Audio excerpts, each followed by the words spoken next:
todo nos ayuda para bien. Y esa es una afirmación categórica que hace la Biblia. Todo nos ayuda para bien. Vivimos en tiempos de gran aflicción, sin duda, como iglesia también. Todos tenemos a nuestro alrededor amigos o familiares que se han hundido en tremendas deudas a causa de la enfermedad, o que han perdido a seres queridos, o que se han quedado sin trabajo, o muchos sencillamente ya no soportan tanto dolor o tanta desesperanza. Y muchas veces, incluso aquellos que no están pasando ni por problemas económicos ni por enfermedad, no ven una razón para seguir. No veo razón para seguir estudiando en mi facultad, no veo razón para seguir invirtiendo, esforzándome, ni para ir a la iglesia tampoco, no, ya las cosas parecían que están tan temblorosas que ya no vale la pena seguir aparentemente. Ante todo esto, la Biblia tiene un mensaje que en ocasiones resulta confuso para nosotros.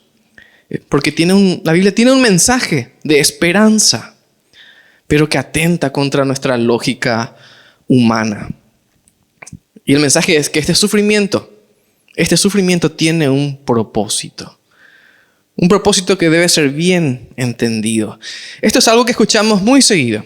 Es más, en el grupo pequeño que tenemos como iglesia, y de paso aprovecho para invitarles, todos los miércoles, ahora a través de Zoom a las 19:30, tenemos un grupo pequeño donde estamos estudiando el Salmo 23, así que están invitados también a participar los miércoles a las 19:30. Es todo virtual, sigue todo virtual. Pero este miércoles pasado, estudiando el Salmo 23, la conversación fue directa hacia el sufrimiento. ¿Por qué el Señor permite que suframos? ¿Por qué permite que pasemos tan mal? Y llegamos a la pregunta de: Dios, ¿en dónde estás en medio de tanto sufrimiento? ¿En dónde estás? ¿Por qué no haces nada? Es la pregunta muchas veces del cristiano. Vamos a leer nuestro pasaje en cuestión en esta mañana y vamos a tratar de responder a estas preguntas. Comenzamos en Romanos 8, versículo 28. Vamos a leer hasta el 39. Dice así la palabra de Dios: y sabemos que Dios hace que todas las cosas ayuden para bien a los que lo aman. Esto es, a los que son llamados conforme a su propósito. Sabemos que a los que antes conoció también los predestinó para que fuesen hechos conformes a la imagen de su Hijo, a fin de que Él sea el primogénito entre muchos hermanos. Y a los que predestinó, a estos también llamó. Y a los que llamó, a estos también justificó. Y a los que justificó, a estos también glorificó. ¿Qué pues diremos frente a estas cosas? Si Dios es por nosotros, ¿quién contra nosotros? El que no eximió ni a su propio Hijo, sino que lo entregó por todos nosotros, ¿cómo no nos dará gratuitamente también con Él todas las cosas? ¿Quién acusará a los escogidos de Dios? El que justifica es Dios. ¿Quién es el que condenará? Cristo es el que murió, más aún es el que también resucitó. ¿Quién además está a la diestra de Dios y quien también intercede por nosotros? ¿Quién nos separará del amor de Cristo? ¿Tribulación o angustia o persecución o hambre o desnudez o peligro o espada? Como está escrito: por tu causa somos muertos todo el tiempo. Fuimos estimados como ovejas para el matadero. Más bien, en todas estas cosas somos más que vencedores por medio de aquel que nos amó. Por lo cual estoy convencido de que ni la muerte, ni la vida, ni ángeles, ni principados, ni lo presente, ni lo porvenir, ni poderes, ni lo alto, ni lo profundo, ni ninguna otra cosa creada nos podrá separar del amor de Dios que es en Cristo Jesús, Señor nuestro. Hasta ahí la lectura de la palabra de Dios por ahora. Y sin duda alguna, este es uno de los pasajes que más leemos en este tiempo. Nos alientan las palabras que nos dicen: todo nos ayuda a bien. Nos alienta. Nos alientan las palabras que nos aseguran que nada nos puede separar del amor de Dios. Y así debería ser. Deberíamos realmente encontrar consuelo en estas palabras. Pero ¿qué significan realmente? Es la pregunta que vamos a intentar responder hoy. ¿Significa que el sufrimiento tiene siempre un propósito. Eso es lo que significa. Significa también que siempre vamos a ser victoriosos, que no hay duda de que vamos a ser victoriosos. Y la respuesta de la Biblia es sí. Pero esto debe ser entendido desde una perspectiva bíblica y no según la falsa enseñanza de la teología de la prosperidad y otras que te dicen que nunca te vas a enfermar, que nunca vas a tener problemas, que nunca vas a pasar mal. Mentira. Vamos a ver solamente una verdad, quiero resaltar, una verdad bíblica en esta mañana, en este pasaje, y cómo lo podemos vivir en este tiempo de dificultad. Así que esta verdad bíblica es la siguiente, es el título también de este mensaje. A los que amamos a Dios, todo nos ayuda a bien. Y por ahí si tenés que irte, como suelo decir, ahora mismo ya a tu casa pasó algo, lo que sea. Esto es lo único que hay que recordar en esta mañana. A los que amamos a Dios, todo, dice la Biblia, todo nos ayuda a bien. Y esta es una verdad tan maravillosa que escapa a nuestra comprensión lo profundo de su significado.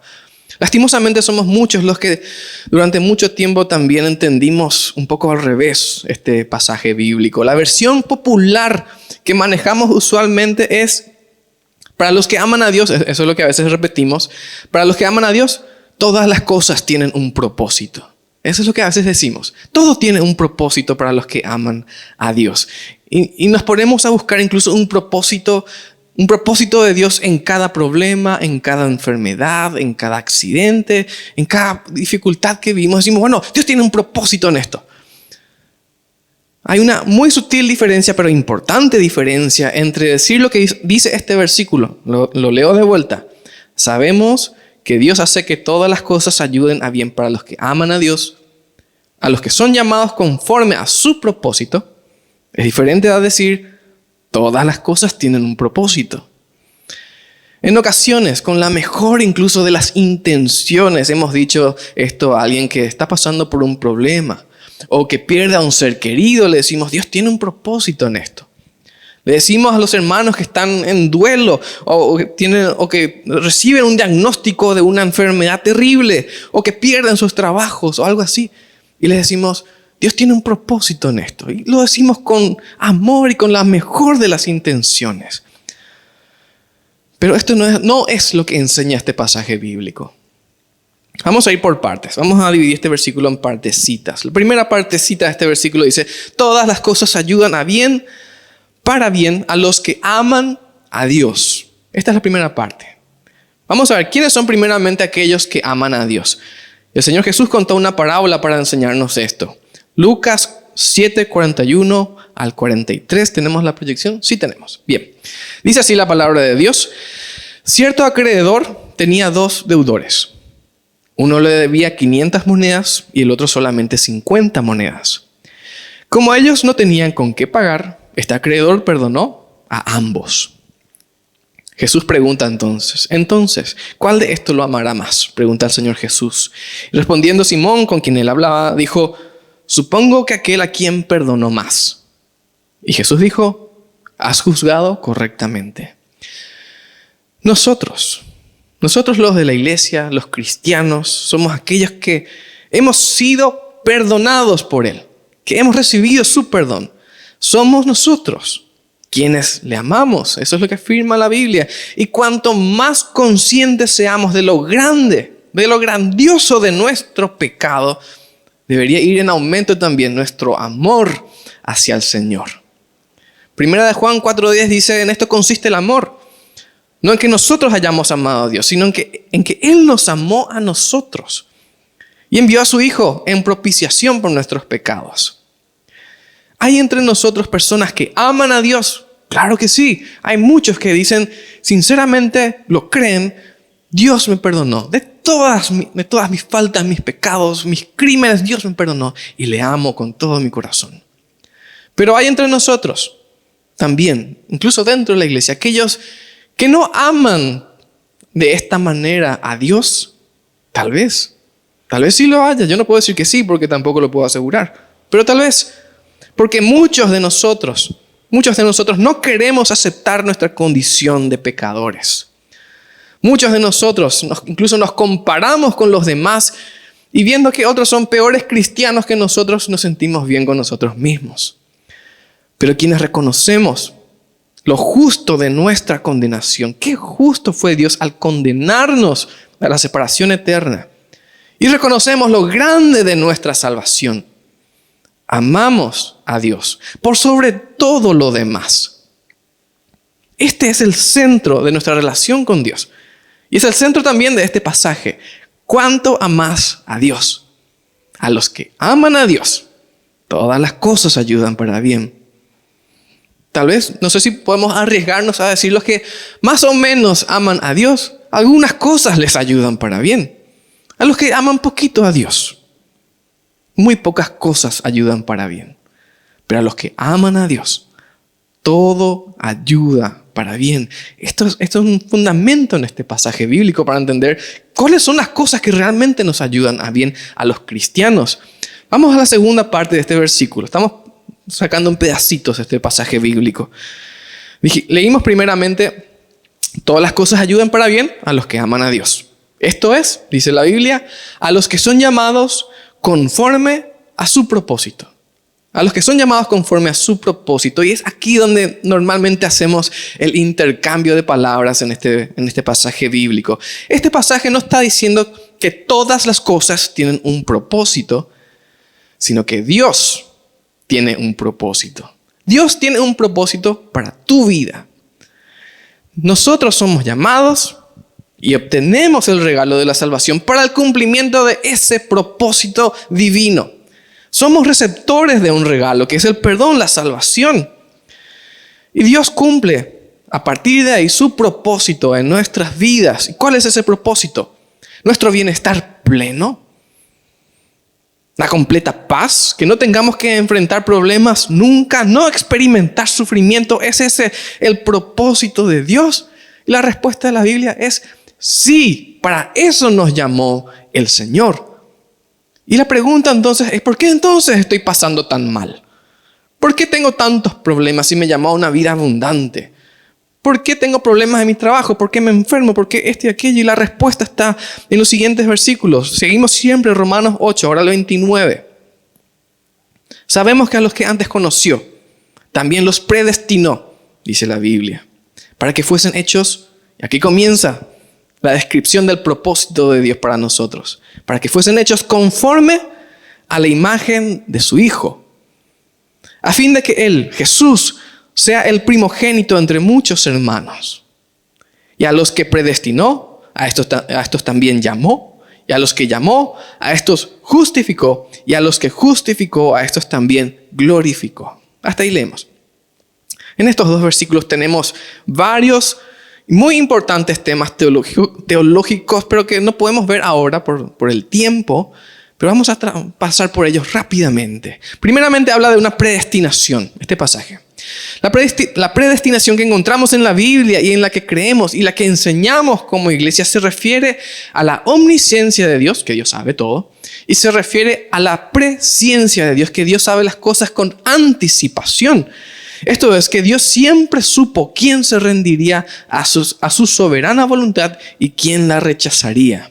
Eso es lo que creemos y enseñamos como iglesia acerca de la predestinación. Esto contrasta con lo que enseñan muchas otras iglesias tal vez acerca de la predestinación, diciendo que Dios ya decidió quién se salvaría y quién no. Eso también es conocido como la doble predestinación. Dios decide, nosotros no tenemos nada que ver por el camino. Dios decide, este se salva, este no, este sí, este no. Creemos nosotros que Dios quiere la salvación de todo el mundo, porque eso es lo que la Biblia afirma numerosas veces, siendo el pasaje más conocido Juan 3:16, Dios amó al mundo. Y Jesús mismo dijo, Él vino al mundo no para que sea condenado, sino para que sea salvo por Él. Así que eso es lo que creemos acerca de la predestinación. Nosotros, los que hemos escuchado y creído el Evangelio, hemos sido predestinados a la salvación porque Dios sabía que diríamos que sí. A aquellos que habíamos sido predestinados a la salvación, Dios también llamó. en su gracia. Esto es lo que dice este versículo. Permitiendo que escuchemos el evangelio y produzca la convicción de pecado en nosotros. A eso se refiere con que Dios llamó. O sea, que Dios proveyó todo lo necesario para que el evangelio llegue a tu vida y vos puedas decir, sí, yo quiero recibir la salvación. Eso es que Dios nos llamó. Una vez que creímos el evangelio de salvación, Dios comienza otra parte de su propósito también en nuestra vida. Hacernos conforme a la imagen de su Hijo, de Cristo. Recordemos esta afirmación, porque esto es fundamental también en lo que estamos estudiando. Hemos sido también justificados, esto es, hechos justos. Fuimos hechos justos por la justicia de Jesús, que fue contada como nuestra justicia, porque Él es nuestro representante. Él tomó nuestro lugar ante la muerte, y porque Él fue justo, y por la fe, su justicia se traslada a nosotros y somos justificados. Eso es lo que significa la justificación, que hemos sido justificados. Finalmente, llegamos al punto, uno de los puntos del propósito de Dios para nosotros. Y tal vez el último, podríamos decir, por lo menos si tenemos en cuenta el proceso en que estas cosas se dan. A estos también, dice la Biblia, glorificó. A estos también glorificó. Esa es parte del propósito del Señor. Glorificar significa dar a algo su verdadero peso. Reconocer quién es. Reconocer su importancia, su relevancia y más. Nosotros hacemos eso con el Señor cuando venimos acá. Le alabamos, decimos que Él es grande, poderoso y más. Hacemos eso cuando le tememos, somos obedientes, le servimos y más. Pero nosotros también, según la Biblia, vamos a ser levantados en gloria, glorificados. Cuando partamos a nuestra morada celestial. Y por eso la glorificación probablemente sea el último de este proceso en el propósito de Dios para nuestras vidas, nuestra glorificación. Ahí recién ya no habrá muerte, ni llanto, ni dolor, porque las primeras cosas pasaron. Así que sí, Dios nos llamó a una vida en gloria. Nos llamó a una vida en gloria. Pero hasta que lleguemos a nuestro hogar celestial, somos peregrinos, viajeros. Estamos de paso en esta tierra maldita por el pecado. Y ahí podemos decir, pero ¿cómo nos gusta esta tierra? A pesar de todo, a pesar de lo bueno que va a ser el cielo, ¿cómo nos gusta esta tierra? Muchos de nosotros probablemente estemos pendientes de que otra vez salga el sol para salir a comer una mandarina ahí en el sol, ¿verdad? Los paraguayos en especial parece que tenemos un gen que nos conecta con el sol, que está nublado y ya estamos todos así acurrucados en algún lugar calentito, pero sale el sol y como lagartija nos ponemos ahí al sol y tomamos tereré aunque haga frío. ¿Por qué? Porque amamos esta tierra, nos gusta, es hermosa la creación del Señor. Pero no es aquí en donde vamos a vivir esa vida gloriosa, ni libre de problemas, sino en la eternidad. Ahí recién vamos a tener esta vida plena. ¿En dónde está otra parte del propósito de Dios en esto? Seguimos en nuestro pasaje. Romanos 8, el versículo 29 dice: también los predestinó para que fuesen, y esta es la parte que vamos a hablar ahora, para que fuesen hechos conformes a la imagen de su Hijo, a fin de que Él sea el primogénito, o el primero tal vez, entre muchos hermanos. ¿Quiénes son esos hermanos del Señor Jesús? Nosotros, su iglesia, los que hemos creído, los que hemos recibido la salvación, los que hemos sido perdonados. ¿Cuál es el propósito de Dios entonces? Una congregación, un pueblo de hijos amados, del cual nosotros somos parte. Cada uno de nosotros que hemos creído en el Señor. Todos en su presencia, ese es el propósito de Dios. Todos nosotros y los cristianos de todas las edades de la humanidad, reunidos con su Padre Celestial, un Padre que nos ama. Ese es el propósito al cual el Señor apunta finalmente a glorificarse de esa manera. Reunirnos con Él, a nuestro Padre, ir a nuestro Padre, a quien nosotros conocimos, en cierta manera ya aquí en la tierra. Y lo conocimos en medio de pruebas y dificultades. Fuimos conociendo su cuidado, fuimos conociendo su amor, Fuimos conociendo su paciencia para con nosotros. Fuimos conociendo su gracia. Todo eso lo conocemos durante nuestra peregrinación aquí en esta tierra. Todo dolor o todo sufrimiento tiene un propósito según la Biblia. No. Mucho del dolor, mucho del sufrimiento que vivimos es consecuencia sencillamente de nuestro pecado o incluso del pecado de alguien más. Porque yo puedo servir a Dios plenamente y vivir lo más limpio posible de pecado, pero puedo salir a la calle y alguien decidió emborracharse y salir y me atropella, muero. ¿Puedo decir eso fue propósito de Dios o es consecuencia del pecado de alguien? A pesar de que haya sido consecuencia del pecado de alguien, Dios va a cumplir su propósito. Y si eso llega a pasar, espero que no, pero si eso llega a pasar, aún así Dios va a cumplir su propósito en mí, glorificarme. Me llamó, me predestinó, me llamó, me justificó y me mantuvo hasta el final de mi vida agarrado de mi mano para finalmente glorificarme. Ese es el propósito que Dios está cumpliendo en nuestras vidas. Dios tiene un propósito que está trabajando en nosotros en medio de tantas luchas, tantas pruebas, quebrantos y más. Sí, Él te está transformando a la imagen de Cristo y finalmente Él te quiere glorificar. Pero eso va a suceder cuando partamos a su presencia. No siempre vamos a tener una explicación de las cosas difíciles que vivimos. No siempre. Pero sabemos con certeza absoluta que a los que amamos a Dios, todo nos ayuda a bien si seguimos esperando en su gracia. Estás con deseos de renunciar al propósito de Dios. No lo hagas. Por más que cueste, por más que sea difícil, por más que duela, Dios está cumpliendo su propósito en tu vida. Y el resultado va a ser una mayor experiencia de gloria en la manifestación de nuestro Señor Jesús. Pero hay que esperar hasta ese momento para ver el propósito de Dios plenamente cumplido en nuestras vidas. A lo largo de los años se han dado muchas respuestas a la pregunta acerca del dolor y del sufrimiento en la humanidad. ¿Por qué Dios lo permite?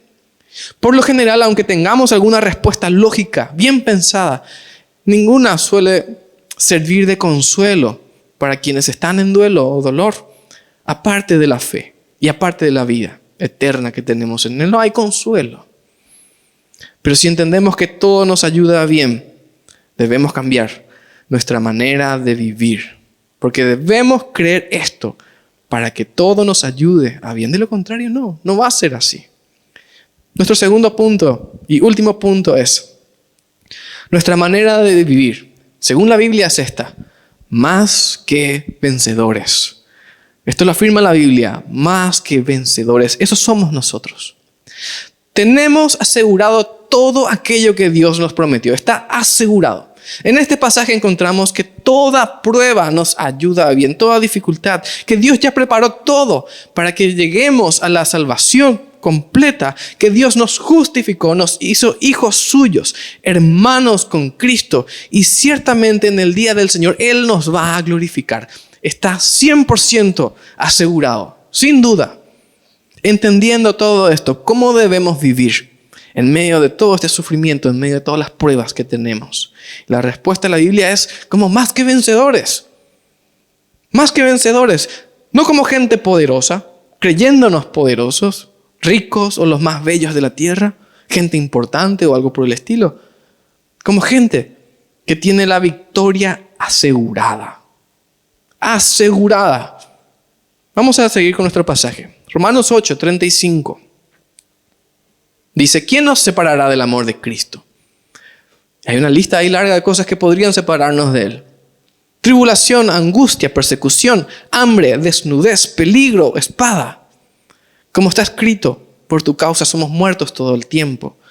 Fuimos estimados como ovejas para el matadero. Más bien, en todas estas cosas somos más que vencedores por medio de aquel que nos amó.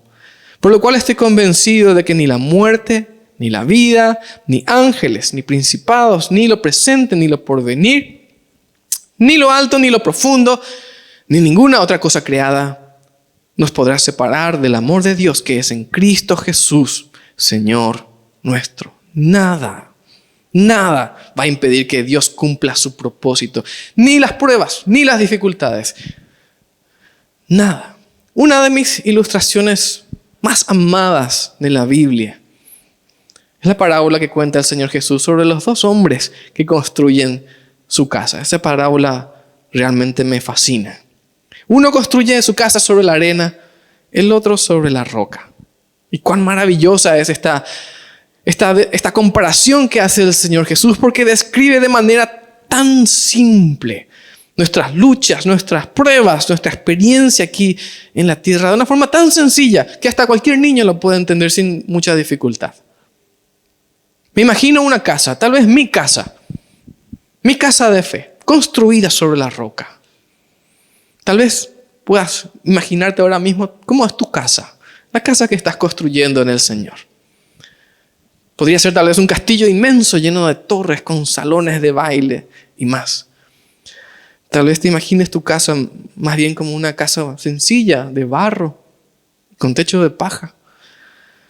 Tal vez te imagines ahora mismo esa casa y que estás cubriendo las ventanas que tienen vidrios rotos con cualquier cartón o bolsa que encontremos. No sé cómo estará tu casa. Lo maravilloso es que pueden venir ejércitos, pueden venir naciones enteras, tormentas, mares y más catástrofes. Y tu casa, inmensa o pequeñita, no se va a caer. No se va a caer. Porque el fundamento es Cristo. Lo que hace la diferencia no es la construcción que hiciste, es el fundamento. Eso es lo que hace que una casa permanezca o se caiga. Nada nos puede separar del amor de Dios, es lo que dice la Biblia. Me imagino una casa de fe con una familia adentro arrasada por las aguas en un día de tormenta. Y finalmente podemos imaginarnos a esa familia al día siguiente salir y comenzar a limpiar su patio porque la casa sigue en pie. Me imagino una casa siendo azotada por vientos que traen tierra, basura, escombros y más. Vientos huracanados que tratan de quitar el techo, que abren incluso alguna ventana o alguna puerta. Hasta muy tarde en la noche dura la tormenta. Pero al día siguiente esa familia va a salir a limpiar de vuelta su casa porque su casa no se va a caer. ¿Por qué no cae esa casa? Porque está firme sobre la roca. Por eso no cae. Porque el que prometió que esa casa no iba a caer es fiel. ¿Cuán segura te sentís dentro de esa casa? Sea una casa grande, una casita pequeña. ¿Cuán seguro te sentís dentro de esa casa? En tiempos de desesperación y gran necesidad. Hay tormentas.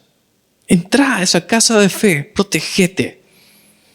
Hay problemas en el matrimonio, cuestiones de dinero o cualquier otra cosa. Entrá a la casa, tu casa no va a caer. Hay problemas de enfermedad, desesperación, con los hijos, relación con mis padres, no sé. Entrá a esa casa, porque esa casa no se va a caer. No permitamos que el enemigo nos diga que esa casa es débil, ni siquiera porque nosotros la construimos. No se va a caer porque el fundamento es lo que hace la diferencia. No permitamos que el miedo o la desesperanza nos agobien porque nuestra casa no se va a caer. Dios tiene en mente su propósito para cada uno de nosotros, levantarnos en gloria. Eso es a donde apuntamos, eso es el propósito del Señor y Él es fiel y va a llevarnos de la mano hasta ese día en que estemos en su presencia. Para terminar, quiero hacer nada más un comentario más acerca de las pruebas que todavía no mencioné. Y que este mensaje no estaría completo si no menciono eso. La Biblia afirma que debemos tener gozo cuando nos encontremos en diversas pruebas. Porque la prueba produce paciencia y continúa el versículo. Mas tenga la paciencia su obra completa. Muchas veces tomamos también ese versículo y decimos que vengan las pruebas para producir paciencia. O le vemos al hermano que está sufriendo y le decimos, gózate en la prueba. Porque así dice la Biblia. Si bien esta es una verdad bíblica también, el llamado del Señor no es al sufrimiento, es al gozo. El propósito del Señor no es una vida llena de problemas, es una vida llena de gloria.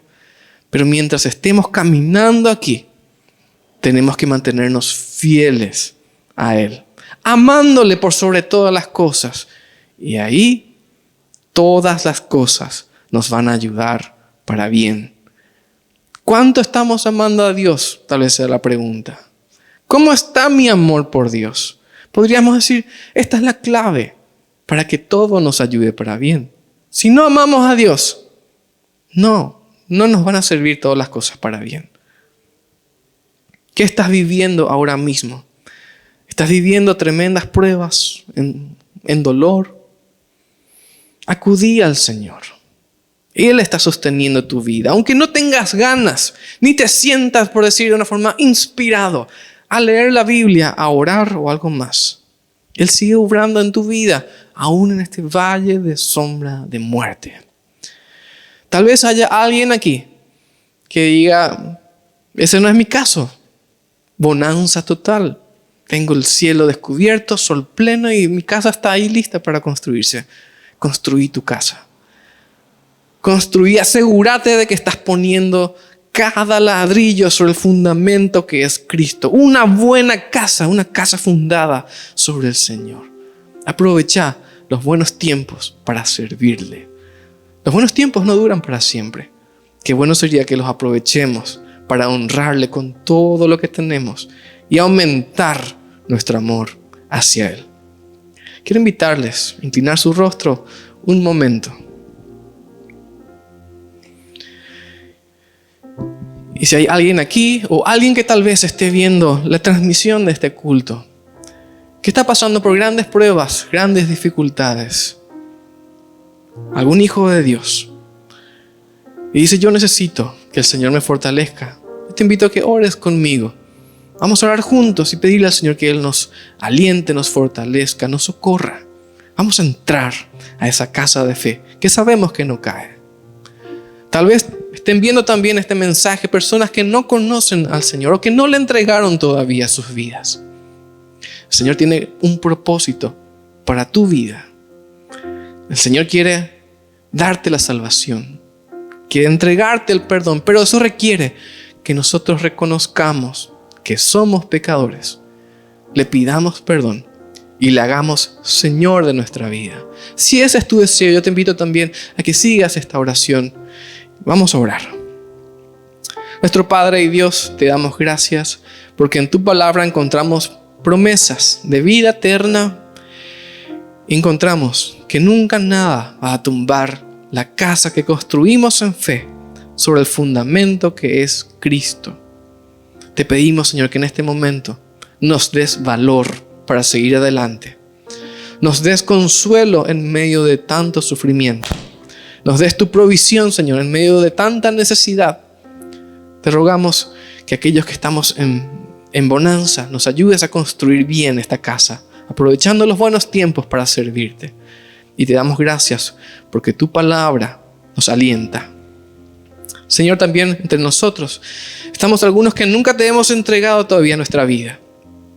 O que tal vez lo hemos hecho, pero estamos lejos ahora de ti.